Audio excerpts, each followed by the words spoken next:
अकबर ने बीरबल से कहा, तुम्हारी बुद्धिमत्ता अब काम नहीं आएगी। लेकिन फिर क्या हुआ? एक दिन की बात है। शहंशाह अकबर के दरबार में उस दिन गजब की गर्माहट थी। वजह गर्मी नहीं थी, वजह थी चर्चा, और चर्चा का विषय था बीरबल की बुद्धिमत्ता। सबेरे सबेरे ही मीर सादिक, जो कि खुद को बीरबल का सबसे बड़ा प्रतिद्वंद्वी समझता था, दरबार में तमतमाते हुए आया। वह ग्वालियर यात्रा से लौटा था, जहां उसे एक ज्ञानी संत मिले थे। जहां पनाह उसने शहंशाही अदब से सिर झुकाते हुए कहा, मैंने ग्वालियर में एक संत से मुलाकात की। उनका ज्ञान इतना गहरा है कि उन्होंने मेरी तीनों उलझी समस्याएं बिना कोई सवाल पूछे हल कर दी। अगर बीरबल को आप वास्तव में सबसे बुद्धिमान मानते हैं तो क्यों ना उस संत के सामने उन्हें परखा जाए। अकबर ने बीरबल की ओर देखा। बीरबल मुस्कुराया, हुजूर, अगर संत सच्चे हैं तो मुझे मिलने में कोई आपत्ति नहीं। अकबर ने तुरंत आज्ञा दी कि संत को दरबार में बुलाया जाए। 3 दिन बाद एक दुबला पतला लंबी दाढ़ी वाला संत भूरी चादर ओढ़े, हाथ में माला लपेटे हुए दरबार में उपस्थित हुआ। संत का नाम था बाबा त्रिकाल। बाबा त्रिकाल ने आते ही अपना दावा ठोका, मैं भविष्य, वर्तमान और भूत तीनों देख सकता हूं। आपके सवालों का जवाब बिना पूछे दे सकता हूं। अकबर ने चौंक कर पूछा, बिना सवाल पूछे? बाबा बोले, हां शहंशाह, और मैं यह भी कह सकता हूं कि बीरबल की बुद्धिमत्ता अब काम नहीं आएगी। बीरबल ने अपनी चिड़ परिचित मुस्कान के साथ कहा, बाबा जी, आप त्रिकालदर्शी हैं तो बताइए, मैंने आज सुबह क्या खाया? बाबा ने मुस्कुराकर कहा, क्यों, पराठे और आम। बीरबल ने अकबर की ओर देखा, हुजूर, दरबार में तो नियम है, जो झूठ बोले उसे एक सजा मिलती है। अकबर ने कहा, बिल्कुल, लेकिन बाबा त्रिकाल झूठ क्यों बोलेंगे? बीरबल ने कहा, क्योंकि मैंने आज व्रत रखा है। दरबार में हल्की हंसी फैल गई। बाबा त्रिकाल थोड़ा झेंप गए, पर तुरंत संभल कर बोले, यह तो मेरी परीक्षा नहीं थी। मैं तो आपके मन की बात जानता हूं, पेट की नहीं। बीरबल मुस्कुराया, तो फिर बाबा जी बताइए, मैं अभी क्या सोच रहा हूं? बाबा त्रिकाल ने अपनी आंखें मूंद लीं, लंबा ध्यान लगाया और फिर बोले, आप सोच रहे हैं कि मैं झूठा हूं? बीरबल ने ठहाका लगाया, अब यह तो हर तीसरा व्यक्ति सोच रहा है बाबा जी, यह तो कोई भी बता सकता है। अकबर ने बीच में हस्तक्षेप किया, बीरबल, मैं चाहता हूं कि इस बार एक ऐसी परीक्षा हो जिसमें केवल समझ नहीं बल्कि वक्तृत्व, नीतिशास्त्र और व्यवहार कुशलता की भी परीक्षा हो, और इस बार तुम्हारी बुद्धिमत्ता शायद काम नहीं आएगी। बीरबल ने पहली बार कुछ देर चुप रहकर कहा, हुजूर, अगर मेरी बुद्धिमत्ता काम ना आए तो क्या कोई और उपाय अपनाऊं? अकबर ने मुस्कुराकर कहा, हां, इस बार सिर्फ सुनना होगा, बोलना नहीं। 3 सवाल पूछे जाएंगे, जवाब नहीं देना, सिर्फ सुनना है। बीरबल ने सिर झुकाकर कहा, जो हुक्म शहंशाह। सवाल नंबर 1, बाबा त्रिकाल का पहला वार। अगले दिन दरबार में विशेष आयोजन हुआ। सामने 2 कुर्सियां थीं, एक पर बाबा त्रिकाल बैठे थे, दूसरी खाली थी बीरबल के लिए। अकबर ने ऐलान किया, पहला सवाल, अगर तुम बोल नहीं सकते तो इस झूठ का जवाब कैसे दोगे? बाबा त्रिकाल ने कहा, बीरबल के पिता एक साधारण मजदूर थे जो शराब पीकर मर गए। बीरबल की मां ने चोरी करके इसे पाला। पूरा दरबार सन्न रह गया। यह घोर अपमान था। बीरबल की आंखों में एक चमक थी, पर होंठों पर ताला। उसने केवल बाबा को देखा, एक तीखी मुस्कान के साथ, और फिर दरबार में बैठे एक कवि की ओर देखा। कवि ने इशारा समझा और खड़ा होकर बोला, बीरबल तो कुछ बोले नहीं, पर उनका चेहरा कह गया। जो खुद को त्रिकाल कहे वो अपने काल से डर गया। दरबार ठहाकों से गूंज उठा। बाबा त्रिकाल की त्योरियां चढ़ गईं। सवाल नंबर 2, भाषा की परीक्षा। अकबर ने कहा, दूसरा सवाल भाषा की, लेकिन बीरबल बोल नहीं सकते। बाबा त्रिकाल ने कहा, तो मैं उन्हें एक कविता सुनाऊंगा और उन्हें इशारों से ही उसका अर्थ बताना होगा। बाबा ने कविता पढ़ी। जंगल में बैठा जो राजा, उसकी आंख में मोती साझा, गधा बना जब ब्राह्मण सच्चा, तब मिला उसे जामुन कच्चा। पूरे दरबार में सन्नाटा। कविता का कोई सीधा मतलब समझ नहीं आ रहा था। बीरबल ने हाथ में अपनी अंगुली से जमीन पर कुछ रेखाएं बनाई और फिर एक कबूतर उड़ने की मुद्रा बनाई। अकबर ने चौंक कर पूछा, इसका मतलब क्या है? राजकवि ने बीरबल की रेखाओं और संकेतों का अर्थ बताया। बीरबल कहना चाह रहे हैं कि राजा की आंख का मोती दरअसल उसकी दृष्टिहीनता है। गधा बना ब्राह्मण वो है जो मूर्खता में विश्वास कर बैठा, और जामुन कच्चा इसलिए मिला क्योंकि उसने समय से पहले फल तोड़ लिया। मतलब जिसने ज्ञान को बिना समझे अपनाया उसे आधा सच मिला। अकबर मुस्कुराया। बीरबल ने बिना बोले कविता का मर्म समझा दिया। बाबा त्रिकाल की भौहें तन गई। सवाल नंबर 3, शह और मात। अब अंतिम सवाल आया जो सबसे कठिन था। अकबर ने कहा, इस बार बाबा एक चाल चलेंगे, बीरबल को कोई विकल्प नहीं मिलेगा।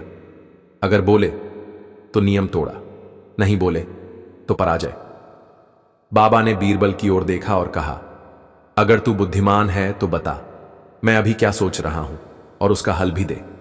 बिना बोले बीरबल उठे। उन्होंने सबसे पहले एक फकीर को बुलवाया जो दरबार के बाहर खड़ा भीख मांग रहा था, फिर एक सैनिक को बुलवाया और फिर एक बच्चा। तीनों को बाबा के सामने खड़ा किया। बीरबल ने एक छोटा सा चिट हाथ में पकड़ा और बच्चे को दिया। बच्चे ने बाबा को दिया। बाबा ने चिट पढ़ी। आप सोच रहे हैं कि बीरबल को हराने से आप राजा बन जाएंगे, लेकिन जिस दिन आप राजा बनेंगे दरबार में न बच्चा आएगा, न फकीर और न सिपाही, क्योंकि तब दरबार में जगह सिर्फ मूर्खों के लिए होगी। बाबा ने चिट को जमीन पर गिरा दिया। बीरबल ने कुछ नहीं कहा, बस अपनी कुर्सी पर जाकर बैठ गए। अकबर ने आंखें बंद की और जब खोली तो एक हल्की मुस्कान उनके होठों पर थी। बीरबल, तुम्हारी बुद्धिमत्ता अब भी काम आ रही है। लेकिन तभी दरबार के बाहर से एक चीख सुनाई दी, जहां पनाह, महल के अंदर कोई संत नहीं, एक धूर्त तांत्रिक है जिसने 7 शहरों को ठगा है। यह बाबा त्रिकाल नहीं, तिलकनंद है जो बदल कर भागता रहा है। पूरा दरबार हक्का बक्का। बीरबल ने मुस्कुराकर कहा, हुजूर, अब असली परीक्षा शुरू होगी। जब बीरबल ने दरबार में बिना बोले तीनों गूंगे गवाहों से सच उगलवाया। दरबार में सन्नाटा था। तिलकनंद, जिसे सब बाबा त्रिकाल समझ बैठे थे, अब बेनकाब हो चुका था। महल के द्वार पर जो सिपाही दौड़ता हुआ आया था, उसने एक फरमान लहराया जिसमें 7 अलग अलग नगरों की राजमुद्राओं के साथ इस त्रिकाल के अपराधों की सूची थी। अकबर सिंहासन पर तनकर बैठे। तिलकनंद, अब तुम पर मुकदमा चलेगा और तुम्हें वही सजा मिलेगी जो धोखेबाजों के लिए तय है। पर तिलकनंद ने गुस्से में घमंड भरे स्वर में कहा, जहां पनाह, मेरा कोई अपराध सिद्ध नहीं हुआ है।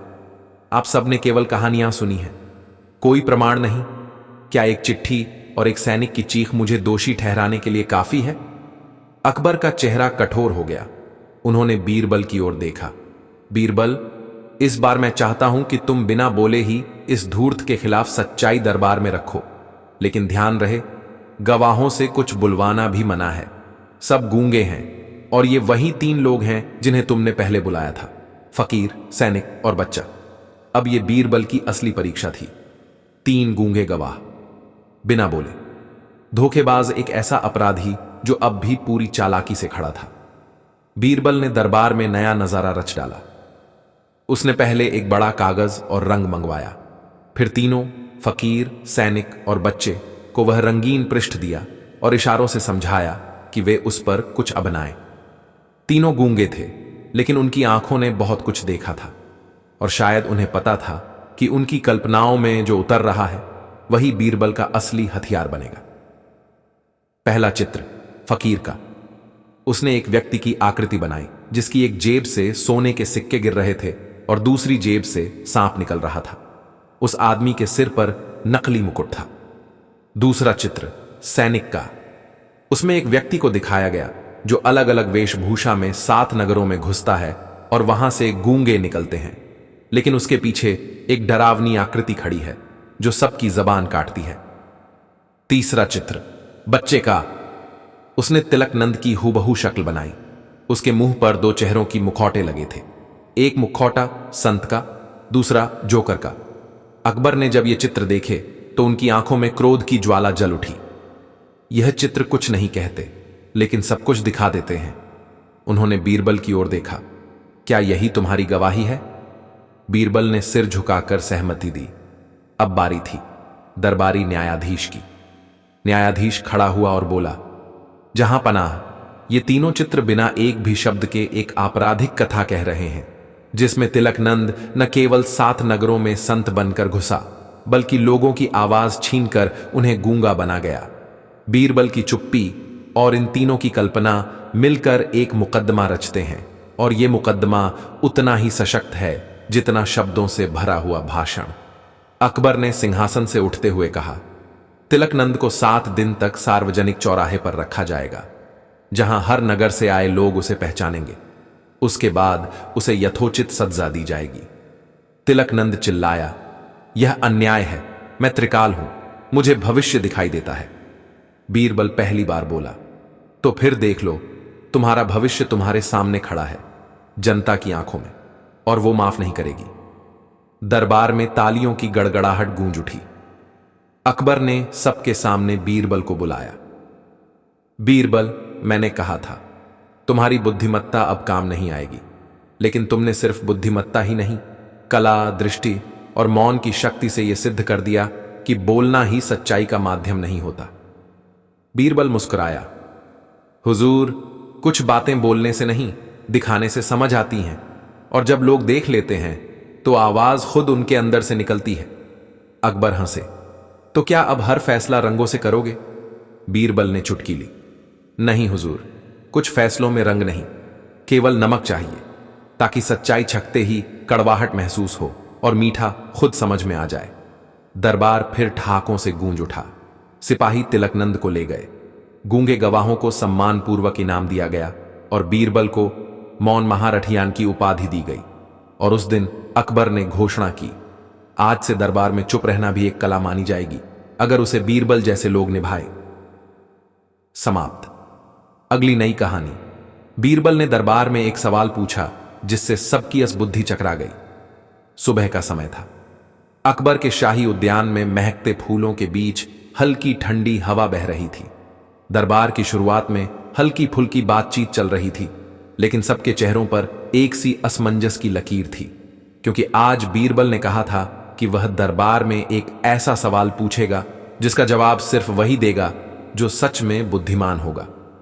अकबर ने मुस्कुराते हुए कहा, बीरबल, तुम्हारे सवाल का बेसब्री से इंतजार है। ध्यान रहे, अब के सवाल में दम हो। पिछली बार तुम्हारे सवाल से हमारे मंत्री 1 हफ्ते तक गायब हो गए थे। बीरबल ने धीरे से मुस्कुराते हुए सिर झुकाया और दरबार के बीचों बीच खड़ा हो गया। हुजूर, सवाल छोटा है, पर इसका जवाब इतना बड़ा कि दरबार के कई महल गिर सकते हैं। सबका ध्यान उसकी ओर गया। बीरबल ने धीमे स्वर में कहा, अगर एक आदमी हर किसी को संतुष्ट करता है तो वह सबसे अच्छा है या सबसे खतरनाक? दरबार में सन्नाटा छा गया। अकबर ने भौहें चढ़ाई, मतलब क्या है तुम्हारे सवाल का? संतुष्ट करना तो एक कला है बीरबल, तुम कह रहे हो कि वह खतरनाक हो सकता है? बीरबल ने वही मुस्कुराहट दोहराई जो वह तब पहनता था जब किसी को जाल में फंसाना होता। जहां पनाह सवाल है, हर किसी को संतुष्ट करने वाला, मतलब वो आदमी दरबारी को भी खुश करता है, चोर को भी, फकीर को भी, धोखेबाज को भी, व्यापारी को भी। तो ऐसे में वह अच्छा है या खतरनाक? अब सभी दरबारी भौहें सिकोड़ने लगे। कोई कुछ कह नहीं रहा था। हकीम हुमायूं उठे और बोले, बीरबल, यह संभव ही नहीं कि कोई हर किसी को संतुष्ट कर सके। हर व्यक्ति अलग है। काजी अलीपर ने तुरंत टोका, नहीं नहीं, यह सवाल धोखे जैसा है। कोई अगर ऐसा कर ले तो उसे समझदार मानना चाहिए। क्या पता वह हर किसी की जरूरत को समझकर उसकी मदद करता हो। राजगुरु चंद्रसेन ने फुसफुसाकर कहा, या फिर वह एक ऐसा चतुर ढोंगी हो जो हर किसी की बात में हां मिलाता हो ताकि किसी का विरोध न करना पड़े। अकबर ने गंभीरता से कहा, बीरबल, तुम इस सवाल के पीछे क्या देखना चाहते हो? बीरबल ने जवाब दिया, मैं सिर्फ इतना देखना चाहता हूं, जहां पनाह, कि सच्चाई की परिभाषा अब भी दरबार में मौजूद है या सबने अपने अपने चश्मे पहन लिए हैं। और तभी शुरू हुआ खेल। बीरबल ने अगले दिन एक व्यक्ति को दरबार में बुलाया। नाम था विजयराम। एक चमकदार धोती पहने, मुस्कुराता चेहरा और इतना मीठा बोलने वाला कि सख्त सिपाही भी उससे 2 मिनट में हंसने लगे। अकबर ने पूछा, विजयराम, तुम्हारा पेशा क्या है? जहां पनाह, वह बोला, मैं लोगों को खुश करता हूं। कोई दुखी हो मैं हंसाता हूं, कोई लड़ रहा हो मैं सुलह करवा देता हूं। बीरबल बीच में बोला, दरबार में यह पहला आदमी आया है जो दावा करता है कि वह हर किसी को संतुष्ट करता है। और फिर बीरबल ने दरबार में विजयराम की परीक्षा रखी। एक खेल का नियम था, दरबार के हर सदस्य को विजयराम से एक निजी शिकायत करनी थी और देखना था कि वह सबको कैसे संतुष्ट करता है। पहला आया राजगुरु चंद्रसेन। मुझे लगता है कि तुम्हारी हंसी नकली है।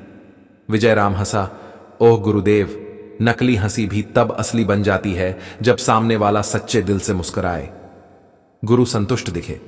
दूसरा आया सेनापति बलवीर। तुम्हारे जैसे लोग देश की सुरक्षा नहीं कर सकते, तुम तो सिर्फ लोगों को बेवकूफ बनाते हो। विजयराम मुस्कुराया, सेनापति जी, आप जैसे रक्षक जब देश की सीमा संभालते हैं तभी तो हम जैसे मूर्खों को हंसाने का समय मिलता है। बलवीर चुप हो गया, सिर हिला दिया। तीसरा आया हकीम हुमायूं। तुम्हारी बातों में कोई सच्चाई नहीं, ये सब अभिनय है। विजयराम ने झुककर कहा, और हकीम साहब, अगर आपका इलाज केवल शब्दों से हो जाए तो मैं ये अभिनय ताउम्र करता रहूं। हर कोई संतुष्ट होता जा रहा था। अकबर ने देखा, बीरबल, ये आदमी तो सबको राजी कर रहा है, अब बताओ क्या ये खतरनाक है? बीरबल गंभीर हुआ, जहां पनाह, बस एक आखिरी परीक्षण बाकी है। उसने आदेश दिया, दरबार में शहर के 3 आदमी लाए जाएं, एक व्यापारी जो टैक्स नहीं देता, एक साधु जो असली नहीं है, और एक चोर जो सबके सामने चोरी करता है। अब बारी थी अंधेरे की परीक्षा। तीनों आए और विजयराम ने तीनों से बात की। चोर को उसने कहा, तुम्हारा साहस काबिले तारीफ है, लेकिन अगर तुम रक्षक बन जाओ तो दुनिया और भी बेहतर होगी। साधु से कहा, तुम्हारी शांति असली नहीं, लेकिन तुम्हारी मौन भाषा बहुत असरदार है। व्यापारी से कहा, टैक्स देना कठिन है, लेकिन जब तुम सबके साथ खड़े होोगे तब तुम्हारा नाम अमर हो जाएगा।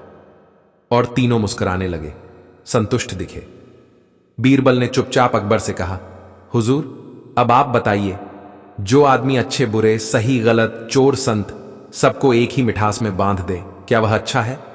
अकबर चौंके।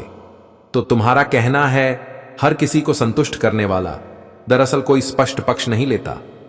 बिल्कुल, बीरबल बोला, जो हर किसी की हां में हां मिलाता है वह अंततः सच्चाई के खिलाफ होता है, क्योंकि सच्चाई में हमेशा किसी एक को असंतुष्ट होना ही होता है। अकबर सोच में पड़ गए। बीरबल आगे बोला, जहां पनाह, बुद्धिमान वही है जो सही को संतुष्ट करे और गलत को असंतोष में छोड़ दे, क्योंकि हर बार सबको खुश करना दरअसल किसी को भी सही मायनों में नहीं जानना है। दरबार में सन्नाटा फिर छा गया और तभी विजयराम ने धीरे से कहा, बीरबल, आप सही कह रहे हैं, लेकिन आप ये कैसे जानते हैं कि मैं कौन हूं? सभी चौंके। अकबर बोले, क्या मतलब? विजयराम ने धीमे से अपने चेहरे से नकली मूंछ हटाई और पूरा दरबार दंग रह गया, क्योंकि उसके पीछे था राजा दिलावर सिंह, एक पड़ोसी राज्य का राजा जो वेश बदलकर आगरा आया था यह परखने कि अकबर का दरबार कितना चतुर है। और वह बोला, मैं ये जानने आया था कि क्या बीरबल केवल हंसाने वाला है या सच में वह राजा की आंखें हैं, और आज मैं जान गया वह मेरी भी आंखें खोल सकता है। अकबर और बीरबल दोनों मुस्कुराए, लेकिन तभी दरबार का दरवाजा खुला। एक घबराया हुआ सैनिक आया। जहां अपना एक और आदमी आया है जो दावा कर रहा है कि उसने उन सभी झूठों की किताब बल लिखी है और उसमें पहला नाम बीरबल का है। पूरा दरबार सन्न रह गया। बीरबल पर लगा पहला इल्जाम जब झूठों की किताब में उसका नाम छप गया। अकबर का दरबार ठिठक गया था। सैनिक की घबराई आवाज जैसे दीवारों से टकरा रही थी। एक आदमी आया है जो कहता है कि उसने सभी झूठों की किताब लिखी है और उसमें पहला नाम बीरबल का है। अकबर ने भौहें चढ़ाई। बीरबल का नाम झूठों की किताब में? राजा दिलावर सिंह, जो अभी अभी अपने वेश का भेद खोल चुके थे, भी चौंके। क्या यही वह बीरबल है जिसे तुम सत्य का प्रहरी मानते हो? बीरबल मुस्कुराया, वैसे ही जैसे कोई राजमिस्त्री तब मुस्कुराता है जब वह जानता हो कि दीवार गिरेगी नहीं, चाहे हवा कितनी भी तेज क्यों ना हो। जहां पनाह, मुझे उस लेखक से मिलने दीजिए। अकबर ने आदेश दिया, उसे भीतर लाया जाए। कुछ ही क्षणों में एक लंबा दुबला आदमी दरबार में लाया गया। उसकी आंखें चमक रही थीं, जैसे उसने कोई सनसनीखेज रहस्य अपने पास छुपा रखा हो। हाथ में वह एक मोटी किताब लिए हुए था। सुनहरे अक्षरों में लिखा था, सभी झूठों की पुस्तक, लेखक सत्यनारायण निष्कलंक। अकबर ने कठोर स्वर में पूछा, क्यों लेखक, तुमने बीरबल को झूठा क्यों कहा? सत्यनारायण झुककर बोला, जहांपना, मैं पूरे हिंदुस्तान का भ्रमण कर चुका हूं। सच्चे लोगों की लिस्ट बनाते बनाते मुझे लगने लगा कि अधिकतर लोग किसी न किसी समय झूठ बोलते हैं। लेकिन जब मैंने बीरबल के बारे में सुना तो वह हर जगह सत्य की मूर्ति बनाकर पेश किया गया। परंतु जब मैंने बीरबल से व्यक्तिगत प्रश्न किए, वह मेरे हर सवाल का जवाब देने में हिचकिचाया। वह हर बात को चालाकी से घुमा देता है। वह तथ्यों को छिपाता है, चुटकुलों में लपेटता है। जहांपना, मैंने महसूस किया यह आदमी झूठ नहीं बोलता, पर सच भी नहीं बताता। दरबार फिर स्तब्ध। बीरबल मुस्कुराया, सत्यनारायण जी, क्या आप मुझे मेरे झूठ सुनाकर बताएंगे, ताकि मैं भी सीख सकूं कि मैंने कहां छल किया? सत्यनारायण ने किताब खोली। यह रहा घटना संख्या 14। जब एक बूढ़ा किसान दरबार में आया था और आपने उसकी जमीन के विवाद में फैसला किया, बिना किसी दस्तावेज देखे, सिर्फ उसके हाथों की दरार देखकर। क्या यह विज्ञान है? नहीं, यह धोखा है। बीरबल ने उत्तर दिया, विज्ञान आंखों से शुरू होता है, लेकिन समझ दिल से। उस किसान की बातों से ज्यादा उसके हाथों की मेहनत बोल रही थी। दस्तावेज किसी और के थे, पर वो जमीन उस किसान की थी। दरबारी धीरे धीरे सिर हिलाने लगे। सत्यनारायण ने दूसरा आरोप पढ़ा। घटना संख्या 22। जब आपने एक पंडित को बहस में हराया, यह कहकर कि ज्ञान तब तक अधूरा है जब तक उसमें हंसी न हो। यह कैसी दलील है? बीरबल ने उत्तर दिया, ज्ञान वो पेड़ है जो फल तो देता है, पर अगर हंसी न हो तो वो फल खट्टे लगते हैं। मैंने सिर्फ उस पंडित को दिखाया कि गंभीरता और घमंड एक ही सिक्के के दो चेहरे नहीं हो सकते। राजा दिलावर सिंह धीरे से मुस्कुराए। सत्यनारायण का चेहरा अब थोड़ा उतरने लगा। फिर उसने तीखे स्वर में पूछा, और अंत में मेरे तीसरे और सबसे महत्वपूर्ण आरोप का जवाब दीजिए। जब आपने दरबार में यह कहा था कि हर किसी को संतुष्ट करने वाला सबसे खतरनाक होता है, तब क्या आप खुद को नहीं अपवाद मानते? क्या आपने आज तक किसी को नाखुश किया है? बीरबल ने गहरी सांस ली। आज करता हूं, अभी आपके सामने। उसने अकबर की ओर देखा। जहांपना, मैं स्वीकार करता हूं कि कई बार मेरी चुप्पी, मेरी चतुराई और मेरी चुटीली बातें लोगों को हंसाती हैं, लेकिन कभी कभी उन्हें सच्चाई से दूर भी ले जाती हैं। परंतु मेरा इरादा कभी किसी को छलने का नहीं रहा। मैं खुद को झूठा कहे जाने से दुखी नहीं हूं, क्योंकि मैं जानता हूं कि कुछ सच्चाइयां ऐसी होती हैं जिन्हें कहने का सही समय और तरीका होता है। फिर उसने सत्यनारायण की ओर देखा, और यह जानकर मुझे संतोष है कि आप जैसे लोग हैं जो सच्चाई की तलाश में हैं, भले ही उसमें झूठ का स्वाद लगे। पूरे दरबार में ताली बजने लगी। राजा दिलावर सिंह खड़े हो गए। बीरबल, तुमने आज एक और सवाल का उत्तर दिया बिना कोई उत्तर दिए। यही तुम्हारी सबसे बड़ी ताकत है। अकबर ने कहा, सत्यनारायण, अब तुम बताओ, क्या तुम अब भी अपनी किताब में बीरबल का नाम सबसे ऊपर रखोगे? सत्यनारायण सिर झुकाकर बोला, नहीं जहांपना, अब मैं एक दूसरी किताब लिखूंगा, सच जो हंसी में छुपा होता है, और उसका पहला अध्याय बीरबल पर होगा, बिना आरोप, सिर्फ प्रशंसा। अकबर ने दरबार के कवि को बुलवाया। आज दरबार में कविता बननी चाहिए, उस पर जो हर झूठ को सच की शक्ल में दिखा देता है और हर सच को इंसानियत से भर देता है। कवि ने खड़े होकर कहा, बुद्धि जिसकी तलवार सी तेज, हंसी जिसकी ढाल सी साफ, जो बोले तो चुप भी सुन ले और चुप रहे तो सवाल भी कांप। बीरबल मुस्कुराया, वह मुस्कान जिसमें जवाब नहीं होता, पर फिर भी सब सवाल खत्म हो जाते हैं। दरबार धीरे धीरे भंग हुआ। लोग चर्चा करते जा रहे थे, क्या हर सच को कह देना बुद्धिमानी है, या फिर उसे कैसे कहा जाए, यह बड़ी बात है। और बीरबल अपने कमरे की ओर बढ़ा, यह सोचते हुए कि अगली बार वह खुद एक ऐसा सवाल पूछेगा जिसकी शुरुआत ही एक झूठ से होगी, लेकिन अंत केवल सच्चाई पर होगा। समाप्त। अगली नई कहानी। बीरबल ने दरबार में एक पहेली पूछी जिसे कोई नहीं सुलझा पाया। अगर चार लोग एक ही नाव में बैठकर किसी किनारे की ओर बढ़ रहे हों, लेकिन नाव हिल भी ना रही हो और सब पसीना पसीना हो जाए, तो बताओ वे लोग कौन हैं? बीरबल की आवाज दरबार में गूंजी और पूरा हॉल सन्न रह गया। अकबर ने भौहें तरेरी। बीरबल, ये क्या पहेली है? नाव चल नहीं रही, फिर पसीना क्यों? बीरबल मुस्कुराया। जहां अपना, ये पहेली है, तर्क नहीं, अनुमान नहीं, समझाव की मांग है। मुल्ला दो प्याजा ने अपनी दाढ़ी सहलाई, जैसे उसमें कोई उत्तर छुपा हो। मेरे ख्याल से 4 मछुआरे होंगे। नहीं, बीरबल ने झटका दिया, मछुआरे तो नाव चलाते हैं और इस पहेली में नाव हिली ही नहीं। राजा के सेनापति ने कहा, तो शायद वे डर के मारे पसीने पसीने हो रहे हों। बिल्कुल गलत। बीरबल ने सिर हिलाया। डर नाव को हिला देता है और यहां नाव भी स्थिर है।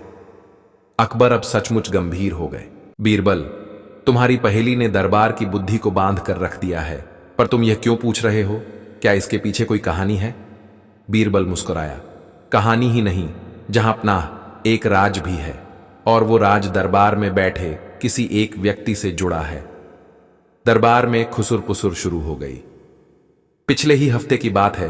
बीरबल सुबह सुबह शहर में घूमने निकले थे, चुपचाप सादा कपड़ों में, एक सामान्य व्यक्ति की तरह।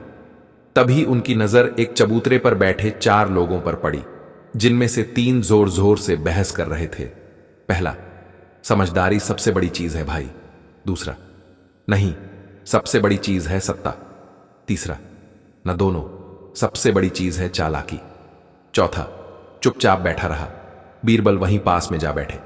तीसरे ने चुप व्यक्ति से पूछा, क्यों रे, तू चुप क्यों है?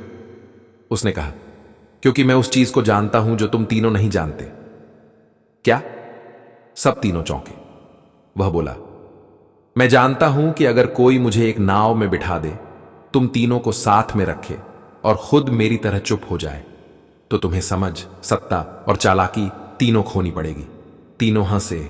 तेरा दिमाग घूम गया है। पर बीरबल चुप न रह सके। और अगर मैं कहूं कि तुम चारों दरबार में बुलाए जाओगे और वहीं तुम्हारी बात पर फैसला होगा। चारों चौंक पड़े। आप कौन? मैं एक नाविक हूं जो हर रोज बुद्धि की धार पर पतवार चलाता है। अब दरबार में वही चारों खड़े थे। बीरबल ने अपनी पहेली दोहराई और फिर उन चारों की ओर इशारा किया। इन चारों में से एक ने दावा किया कि वह जानता है कि तीनों, समझदारी, सत्ता और चालाकी, साथ बैठ जाए तो चुप्पी उन्हें हराती है। अब मुझे बताओ, इन चारों में सबसे चतुर कौन? अकबर ने चारों को घूरा। इनमें कौन चुप था? बीरबल बोले, अगर दरबार बता सके तो पहेली सुलझ जाएगी। मुल्ला दो प्याजा झल्लाए। अरे, ये तो उल्टी परीक्षा है। हमसे सवाल पूछा, जवाब भी हम ही दें और अंत में परीक्षा का परिणाम भी हम ही तय करें। बीरबल हंसे। जी हां, यही तो समझ है। जब आप खुद सोचते हैं तभी आप सीखते हैं। अब दरबार में सन्नाटा था। किसी को उत्तर नहीं सूझा। अकबर ने कहा, बीरबल, तुम ही बता दो।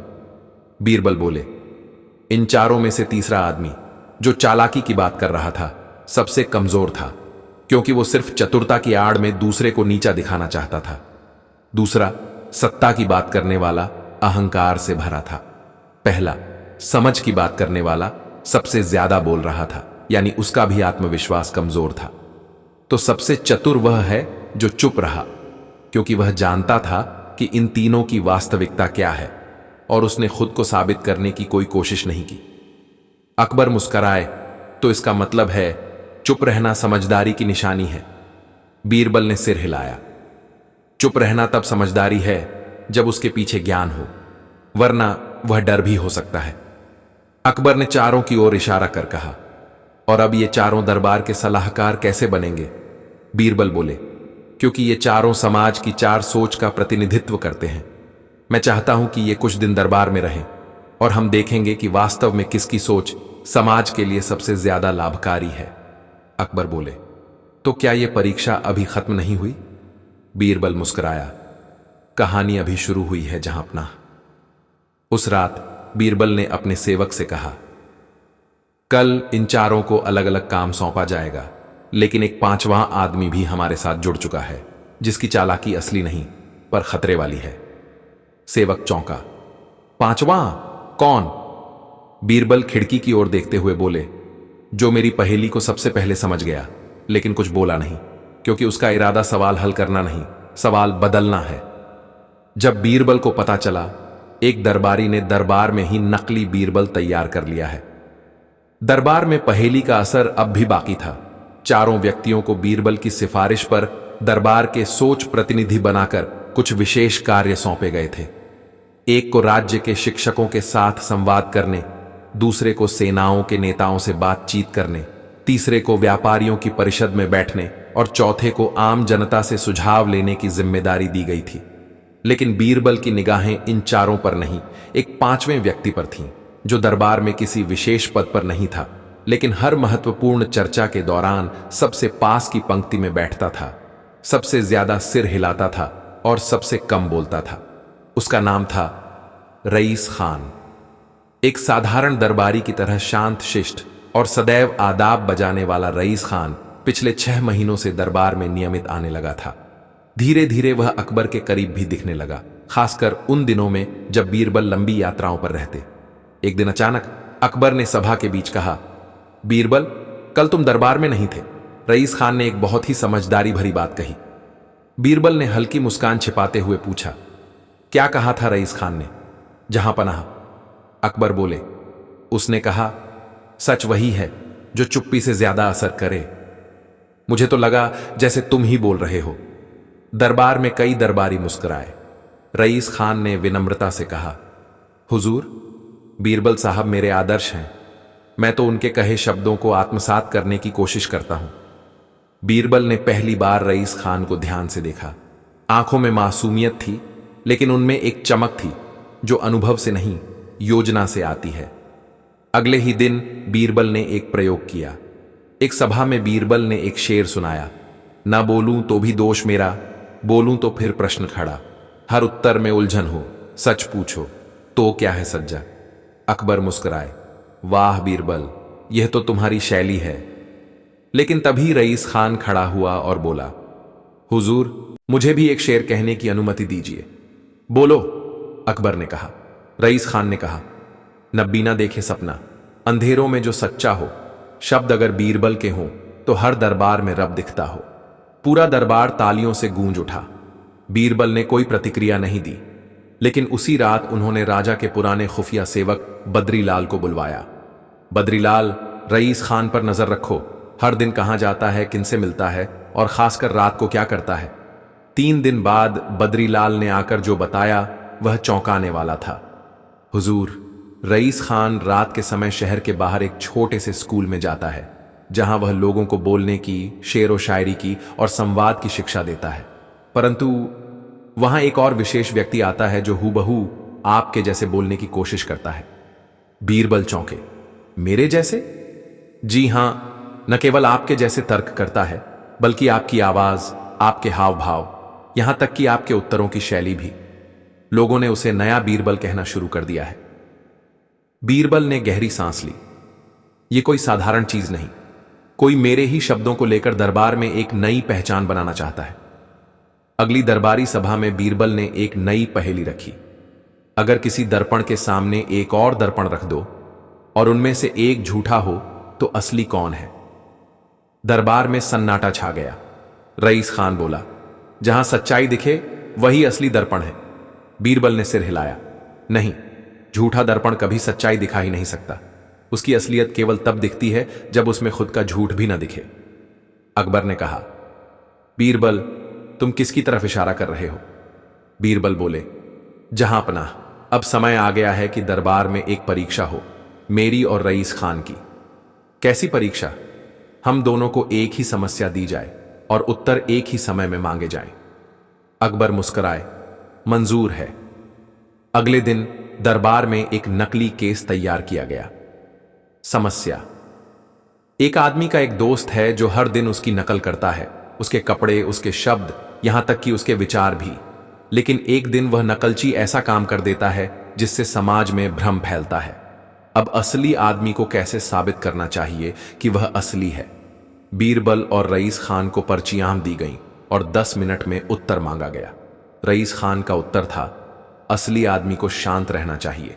क्योंकि अंत में सत्य खुद उजागर होता है। समय सबसे बड़ा गवाह है। दरबार ने सर हिलाए, पर अकबर थोड़े असंतुष्ट दिखे। बीरबल ने उत्तर पढ़ा, असली आदमी को बोलना ही होगा, पर वो वही बोले जो नकलची न सोच सकता हो, क्योंकि सत्य को छुपा लेने से भ्रम बढ़ता है। समय सत्य को उजागर कर सकता है, पर कभी कभी सत्य को खुद समय बनना पड़ता है। अकबर मुस्कुराए, रईस खान, तुम्हारा उत्तर अच्छा था, पर बीरबल के शब्दों में अनुभव की अग्नि है। रईस खान झुका, हुजूर, मैं स्वीकार करता हूं, मैं बीरबल जैसा बनना चाहता था, पर बीरबल सिर्फ एक नाम नहीं, एक समझ है जो सीखी नहीं, जीती जाती है। बीरबल ने धीरे से कहा, रईस खान, प्रतिभा की नकल नहीं होती, पर प्रतिभा को प्रोत्साहन दिया जा सकता है। तुम्हारी बातों में वजन है, लेकिन अगर तुम अपने रास्ते चलो तो आगे बढ़ोगे, किसी और की परछाई बनकर नहीं। अकबर ने फैसला दिया, रईस खान को राज्य विद्यालयों में संवाद कला सिखाने की जिम्मेदारी दी जाए, लेकिन अब कोई नकल नहीं। रात को बीरबल अपनी किताबें समेट रहे थे, तभी बद्रीलाल ने एक और चिट्ठी दी। ये आज रईस खान के झोले से मिली, किसी और के नाम लिखी हुई थी। बीरबल ने पढ़ा, योजना लगभग पूरी हो गई है, एक और नकली दरबारी तैयार किया जा रहा है। इस बार उद्देश्य दरबार के निर्णयों को प्रभावित करना है। रईस खान परीक्षण था, अगला असली मोहरा होगा। एम। बीरबल ने चुपचाप चिट्ठी रखी और कहा, तो यह अभी खत्म नहीं हुआ। कहानी समाप्त। अगली नई कहानी। अकबर ने बीरबल से कहा, तुम्हारी हंसी मुझे परेशान करती है, लेकिन फिर क्या हुआ? बीरबल, अकबर ने अचानक दरबार में ऊंचे स्वर में कहा, तुम्हारी हंसी मुझे परेशान करती है। पूरा दरबार एक पल को स्तब्ध रह गया। बीरबल, जो अभी अभी एक मजेदार किस्सा सुनाकर मुस्कुरा रहे थे, हल्के से झुके और बोले, जहां पनाह, मेरी हंसी अगर आपको परेशान करती है तो इसका मतलब यह नहीं कि हंसी में कोई खोट है, शायद परेशानी की जड़ कहीं और है। अकबर ने अपनी नाक सिकोड़ी और बोले, मतलब ये। बीरबल ने आंखें चमकाते हुए कहा कि या तो मेरी हंसी आपको खुद पर हंसी जैसी लगती है, या फिर किसी और पर हंसी आप बर्दाश्त नहीं कर सकते। कुछ दरबारी हंसी छिपाने लगे। एक ने तो अपनी पगड़ी के अंदर चेहरा छुपा लिया। अकबर बोले, बीरबल, तुम्हारे तर्क मुझे सिर दर्द दे देते हैं। आपका सिर तो ताज उठाए हुए भी नहीं दुखता। बीरबल मुस्कुराए, मुझे गर्व है कि मेरा तर्क भारी है। दरबार में ठहाका गूंजा, लेकिन अकबर की मुस्कान में एक हल्की सी खटास थी। वो खटास जो तब आती है जब कोई बादशाह जानता है कि उसका मनचाहा जवाब नहीं मिला। कुछ दिन बीते। अकबर ने सोचा, बीरबल की यह तेज तर्रार हंसी जो अक्सर दरबारियों को राहत देती है, क्या सच में जरूरी है? क्या दरबार को ज्यादा गंभीर नहीं होना चाहिए? और फिर एक अजीब फरमान निकला, अगले 7 दिन तक कोई दरबारी दरबार में हंसेगा नहीं, जो हंसेगा उसे सजा दी जाएगी। बीरबल ने यह आदेश पढ़ा और अपनी मूंछों में मुस्कुराए। तो अब शाही दरबार में शोक सम्मेलन चलेगा, उन्होंने कहा। पहला दिन। दरबार में अकबर ने पूछा, कौन है जो राज्य में सबसे ज्यादा खजूर खाता है? कोई जवाब नहीं आया, न हंसी न मजाक। अकबर ने जलेबी जैसी भौहें चढ़ाईं। जवाब क्यों नहीं आता? बीकानेर के दीवान बोले, हुजूर, बीरबल के बिना तो सवाल सूखा लगता है, और जवाब तो तब निकलता है जब सवाल में रस हो। बीरबल ने कहा, आपका सवाल अच्छा था, परंतु खजूर खाकर चुप रहने की शपथ हमने ली है। अकबर ने गहरी सांस ली। ठीक है, कल फिर से सवाल होगा। दूसरा दिन। अकबर ने पूछा, अगर कोई आदमी ऊंट पर बैठकर तालाब में कूदे तो क्या ऊंट तैरना सीखेगा? बीरबल बोले, हुजूर, ऊंट से पूछना पड़ेगा, कहीं वो मुझसे नाराज ना हो जाए ये सोचकर कि मैं उसके बजाय राजा को जवाब दे रहा हूं। कुछ दरबारी अपनी जगह से फिसलने लगे। एक दरबारी ने हंसी रोकने के चक्कर में छींक दी। अकबर ने देखा, बोले, बीमारी की वजह से छींक चलेगा, लेकिन अगर यह हंसी की छींक निकली तो समझ लेना।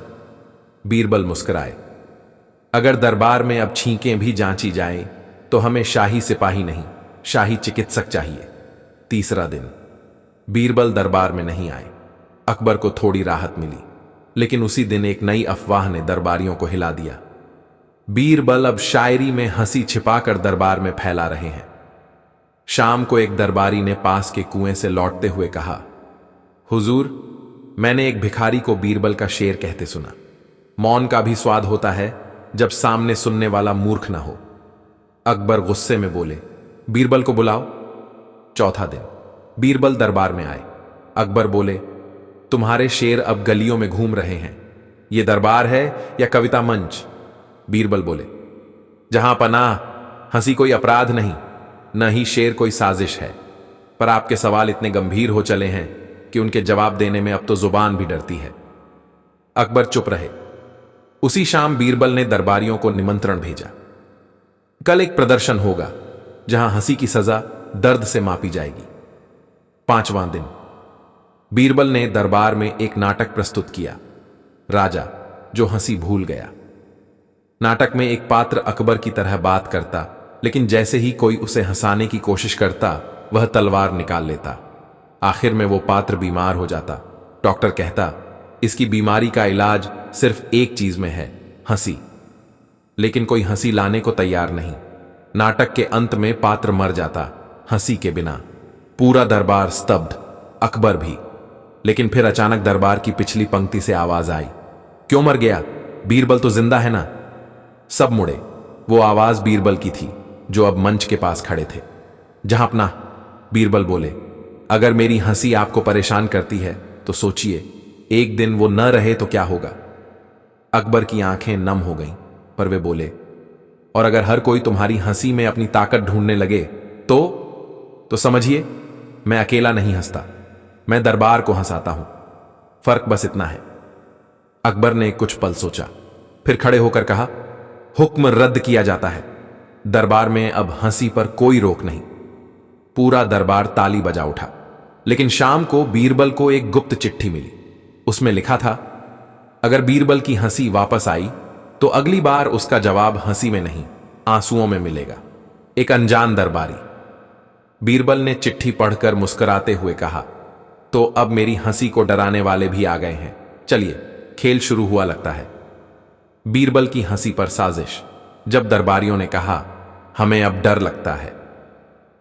बीरबल ने चिट्ठी फिर से पढ़ी। अक्षर टेढ़े मेढ़े थे, जैसे डर के मारे खुद कलम भी कांप रही हो। उसमें लिखा था, अगर बीरबल की हंसी वापस आई तो अगली बार उसका जवाब हंसी में नहीं, आंसुओं में मिलेगा। एक अनजान दरबारी। बीरबल ने गहरी सांस ली और धीरे से अपनी मूंछें सहलाईं, जैसे किसी अदृश्य शत्रु की चुनौती को माथे पर रखा हो। वह बोले, अगर मेरी हंसी से किसी का दिल जलता है तो जाहिर है मैं सही राह पर हूं, पर आग तो तभी बुझती है जब बुझाने वाला समझदारी से पानी फेंके, गुस्से से नहीं। उन्होंने उसी समय वो चिट्ठी लेकर सीधा अकबर के पास जाने का निश्चय किया। अगली सुबह बीरबल दरबार में समय से पहले पहुंचे। बाकी दरबारी धीरे धीरे आ रहे थे, कुछ सुस्त, कुछ सशंकित। बीरबल ने चुपचाप अकबर को वह चिट्ठी सौंपी। अकबर ने चिट्ठी पढ़ी, आंखें सिकुड़ी, फिर चारों ओर नजर दौड़ाई। उन्होंने किसी को कुछ नहीं बताया, बस धीरे से बीरबल से बोले, आज दरबार में वही होगा जो तुम चाहो, लेकिन इस खेल का अंत तुम्हें ही करना होगा। बीरबल ने सिर झुकाकर हामी भरी। फिर वह उठे और सिंहासन के सामने आकर खड़े हो गए। जहां पनाह की अनुमति से, बीरबल बोले, आज मैं एक प्रश्न पूछना चाहता हूं, पर यह कोई पहेली नहीं, न ही कोई तर्क की कसौटी है। यह सवाल है डर का। पूरा दरबार चौंका। बीरबल और डर, यह जोड़ी तो किसी ने सोची भी नहीं थी। डर, बीरबल बोले, जो मन में पनपता है जब किसी की हंसी हमारे जख्मों पर मरहम बन जाए, लेकिन हम उसे चुभन मान लें। डर, जब कोई रोशनी दिखा दे और हम उसकी आंखें फोड़ना चाहें ताकि अंधेरे में खुद को सही साबित कर सकें। अब हर दरबारी सतर्क हो गया। बीरबल ने जेब से वह चिट्ठी निकाली और हवा में लहराते हुए बोले, यह चिट्ठी उसी डर की संतान है। कोई है जो चाहता है कि मैं न हंसूं न हंसाऊं। कोई है जो चाहता है कि बीरबल की मुस्कुराहट बुझ जाए, क्योंकि शायद उसकी आत्मा खुद उदासी की जंजीरों में बंधी है। कुछ दरबारी फुसफुसाने लगे, कुछ के चेहरे पीले पड़ गए, लेकिन बीरबल ने किसी की तरफ देखा नहीं। उन्होंने बस वो चिट्ठी अकबर को वापस थमाई और बोले, अब निर्णय जहां अपना का है, मैं तो बस हंसी बांटता हूं, गुस्सा नहीं। अकबर उठे। उन्होंने दरबार में गूंजती आवाज में कहा, बीरबल के खिलाफ ये चुपचाप की गई धमकी सिर्फ बीरबल नहीं, पूरे बादशाही न्याय के खिलाफ है। जो हंसी से डरता है वो इंसानियत से भागता है, और मेरे दरबार में डरपोकों की नहीं, समझदारों की जरूरत है। फिर उन्होंने सिपाही से कहा, पता लगाओ ये चिट्ठी किसने भेजी। कुछ ही क्षणों में दरबार में हड़कंप मच गया। सिपाही तेजी से दरबार की पंक्तियां खंगालने लगे। तभी एक दरबारी मीर शुजा, जो दरबार में अक्सर मौन रहते थे, अचानक उठे। चेहरा लाल, आंखें फटी फटी। उन्होंने खुद सामने आकर कहा, जहां पनाह, वो चिट्ठी मैंने लिखी थी। सन्नाटा, जैसे किसी ने दरबार की हवा खींच ली हो। अकबर चौंके, लेकिन बोले कुछ नहीं। मीर शुजा ने कहा, मैंने वो चिट्ठी इसीलिए लिखी क्योंकि बीरबल की हंसी मुझे खुद पर चुभती थी। मेरी मूर्खता कई बार उनकी मजाक में आ जाती थी। मुझे लगता था सब मेरी तरफ हंस रहे हैं, मैं ही मजाक बन रहा हूं। बीरबल की नजरें कोमल थीं, जैसे किसी घायल पर मरहम रखना चाहती हूं। पर मीर शुजा, बीरबल बोले, क्या आपने कभी सोचा मेरी हंसी किसी एक पर नहीं होती, वो तो सबके लिए होती है, जैसे ठंडी हवा जो सबके माथे को छू जाए। आपकी हीन भावना मेरी समस्या नहीं, आपका समाधान हो सकती थी। मीर शुजा धीरे धीरे घुटनों पर बैठ गए। माफ कर दीजिए। अकबर बोले, बीरबल तुम्हारी मर्जी है, सजा या माफी। बीरबल मुस्कुराए, फिर बोले, अगर मेरी हंसी आपको कभी बुरी लगी तो मैं उसे हंसी कहने के लायक नहीं समझूंगा, पर आज मैं एक नई हंसी दूंगा, ऐसी जो आपको भी हंसना सिखा दे। उन्होंने मीर शुजा को उठाया और कहा, अब से आप दरबार के हंसी सम्राट रहेंगे। हर हफ्ते एक मजेदार किस्सा सुनाएंगे, लेकिन एक शर्त है, उसमें आपकी खुद की मूर्खता का तड़का जरूर होगा। दरबार में ठहाके गूंज उठे। मीर शुजा मुस्कुराए, शायद पहली बार दिल से। अकबर ने बीरबल की ओर देखा। तुम्हारी हंसी मुझे परेशान नहीं करती बीरबल, वो मेरी फौज की तरह है, दिमाग की तलवार और दिल की ढाल। बीरबल झुके, जहां पनाह, अब अगर कोई मेरी हंसी से परेशान हो तो मैं सलाह दूंगा कि वो खुद से परेशान होना बंद करे। उस दिन के बाद बीरबल की हंसी सिर्फ एक बुद्धिमान मंत्री की हंसी नहीं रही, वो पूरे दरबार की सोच, सहजता और सच्चाई का प्रतीक बन गई।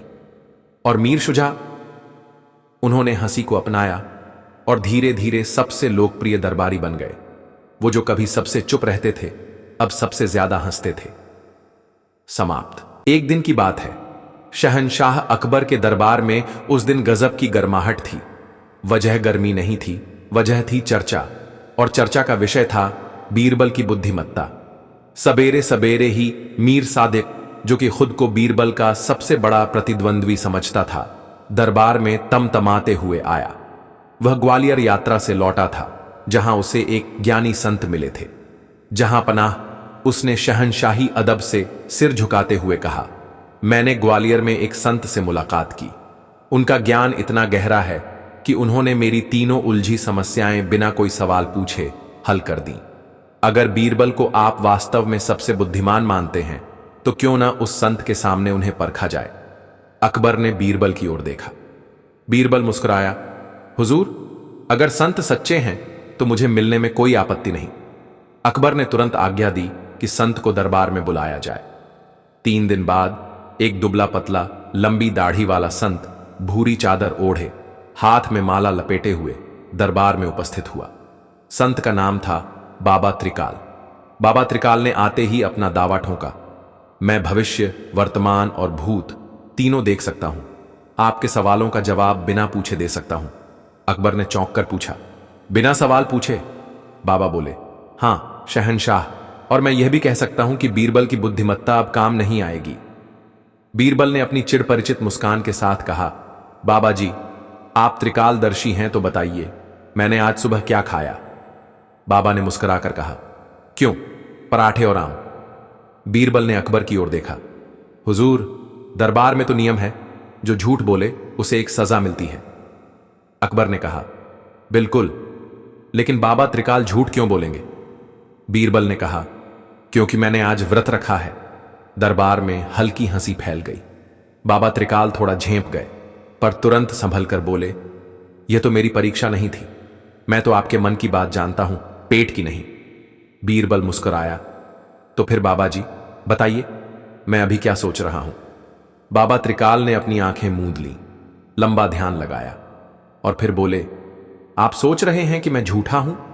बीरबल ने ठहाका लगाया, अब यह तो हर तीसरा व्यक्ति सोच रहा है बाबा जी, यह तो कोई भी बता सकता है।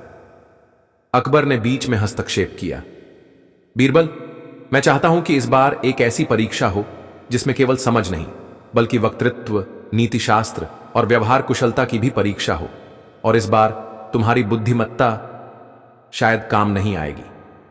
बीरबल ने पहली बार कुछ देर चुप रहकर कहा, हुजूर, अगर मेरी बुद्धिमत्ता काम ना आए तो क्या कोई और उपाय अपनाऊं?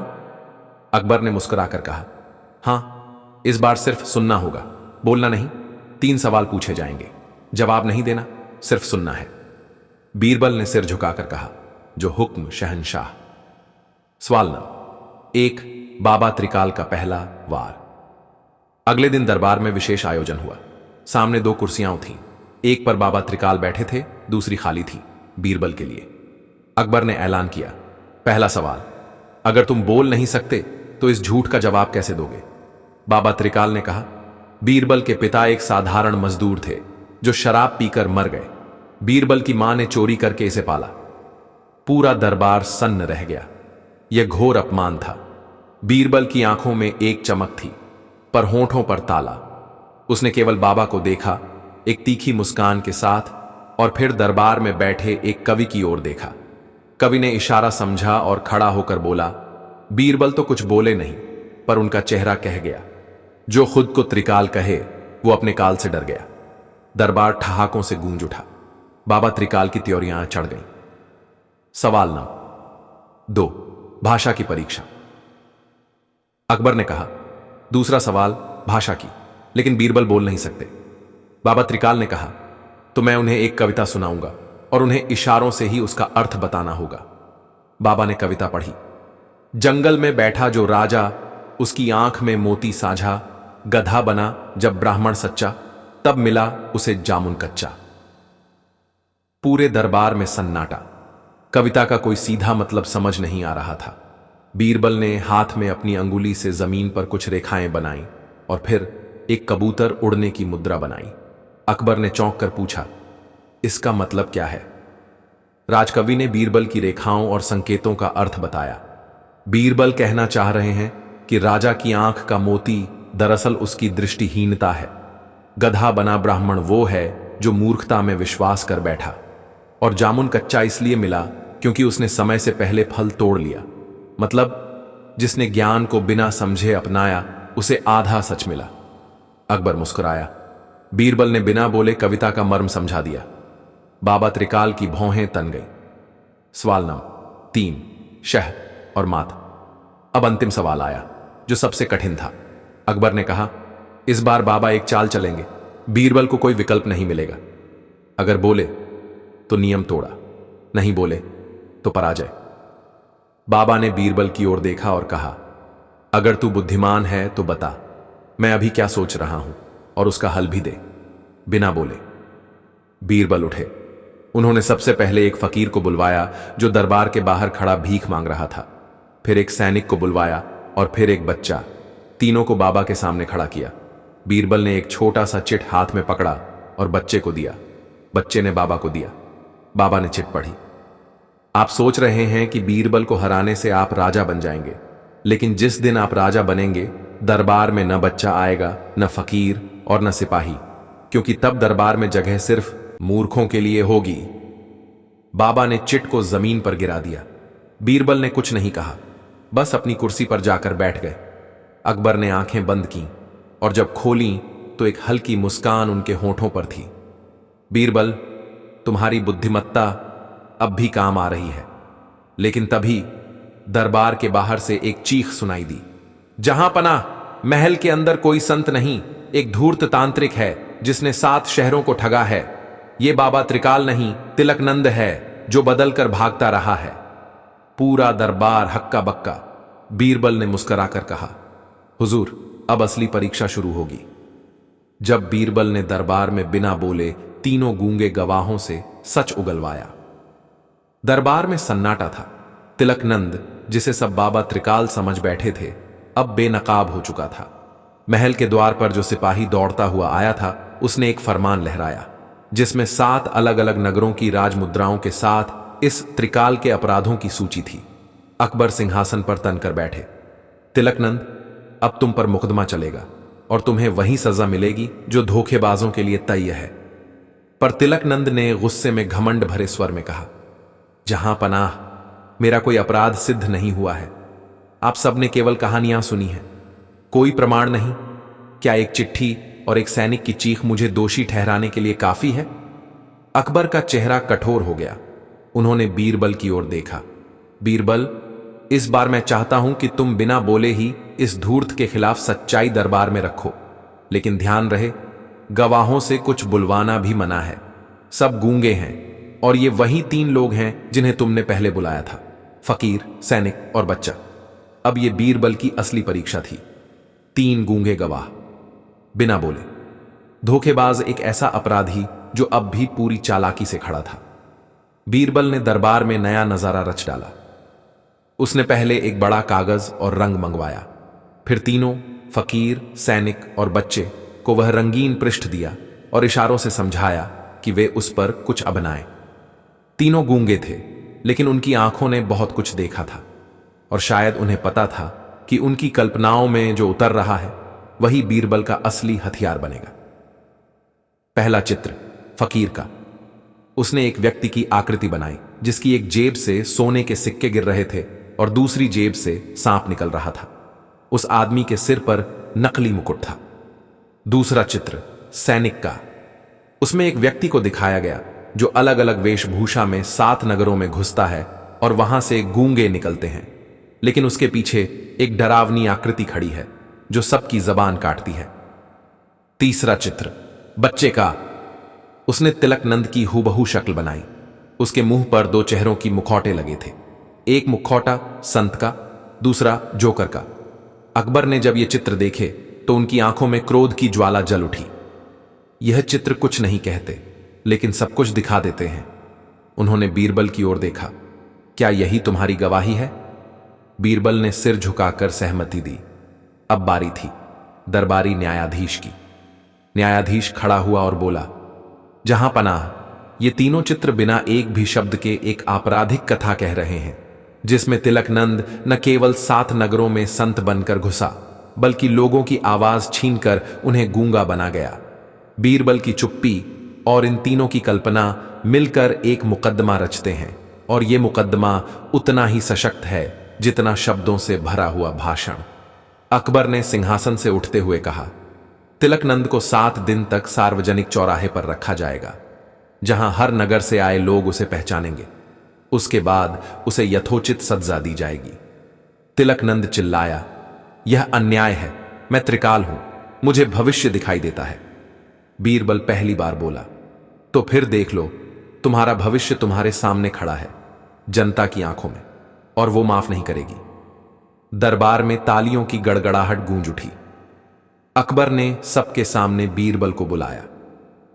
बीरबल, मैंने कहा था तुम्हारी बुद्धिमत्ता अब काम नहीं आएगी, लेकिन तुमने सिर्फ बुद्धिमत्ता ही नहीं, कला, दृष्टि और मौन की शक्ति से यह सिद्ध कर दिया कि बोलना ही सच्चाई का माध्यम नहीं होता। बीरबल मुस्कुराया, हुजूर, कुछ बातें बोलने से नहीं, दिखाने से समझ आती हैं, और जब लोग देख लेते हैं तो आवाज खुद उनके अंदर से निकलती है। अकबर हंसे, तो क्या अब हर फैसला रंगों से करोगे? बीरबल ने चुटकी ली, नहीं हुजूर, कुछ फैसलों में रंग नहीं, केवल नमक चाहिए, ताकि सच्चाई छकते ही कड़वाहट महसूस हो और मीठा खुद समझ में आ जाए। दरबार फिर ठहाकों से गूंज उठा। सिपाही तिलकनंद को ले गए। गूंगे गवाहों को सम्मानपूर्वक इनाम दिया गया और बीरबल को मौन महारठियान की उपाधि दी गई। और उस दिन अकबर ने घोषणा की, आज से दरबार में चुप रहना भी एक कला मानी जाएगी, अगर उसे बीरबल जैसे लोग निभाए। समाप्त। अगली नई कहानी।